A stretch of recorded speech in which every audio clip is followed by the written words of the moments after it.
Hello বন্ধুরা, আসসালামু আলাইকুম। আজ আর একটি নতুন ভিডিও নিয়ে হাজির হলাম। আজ একটা সাধারণ ঘটনা বলবো না, অসাধারণ না, অস্বাভাবিক, স্বাভাবিক কিছুই বুঝতে পারছি না। তো প্রায় সময় আমাদের বাড়িতে চোর চুরি করে এসে রাত্রে ঘটনা ঘটে আর সকালে তার ফল পাই। কিছুদিন পরপরই আমাদের বাসা থেকে কবুতর নিয়ে গেছে, ধাপে ধাপে সিলিন্ডার গ্যাস, সাইকেল এগুলো চুরি করে নিয়ে গেছে। আজ পেয়ারা পাড়তে এসে গাছের ডালটাই ভেঙে দিয়ে গেছে। দেখুন আমি জুম করে দেখাচ্ছি, গাছের ডালটা কিন্তু খাড়াখাড়িভাবে ছিল।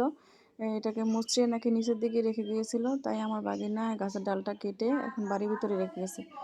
তো দেখুন আমার ছেলে এখানে এই ডালগুলা থেকে পেয়ারা কীভাবে পারছে। তো এখানে অনেকগুলো পেয়ারা আছে, মোটামুটি প্রায় অনেকগুলোই পেয়ারা আছে। তো বেশিরভাগ পেয়ারাই ছোট, খাওয়ার উপযোগী হয় নাই। তো আমরা যে কয়টাই পেয়ারা তুললাম খাওয়ার উপযোগী, সেগুলাই আমি একটু পরে আপনাদেরকে দেখিয়ে দিচ্ছি।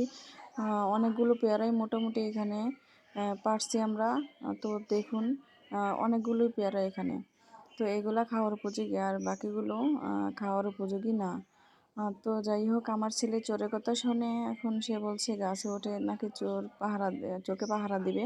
তো পাশের বাড়ির একটা ছেলের সাথে ও খেলা করে, ও গাছে উঠতে পারে, ওকে বলছে যে তুই আমাকে গাছে ওঠা শেখা। ও তো একদম তাড়াতাড়িভাবে গাছে উঠে গেল। আমার ছেলে তো গাছে উঠতে পারছে না, সে আমাকে বলল যে আম্মু আমি এত ছোটো কেন। তো এভাবে কতক্ষণ ও গাছে ওঠে, ও দুষ্টামি করছে, উঠছে আর নামছে। এভাবে অনেকক্ষণ ওরা দুষ্টামি করলো। তো কিছুক্ষণ পর ওরা দুজনেই দুষ্টামি শেষ করে গাছ থেকে নেমে নিচে চলে আসলো। তো ভিডিওটা আজকে এই পর্যন্তই। যদি ভালো লাগে একটা লাইক দিয়ে দিবেন। তো আল্লাহ হাফেজ।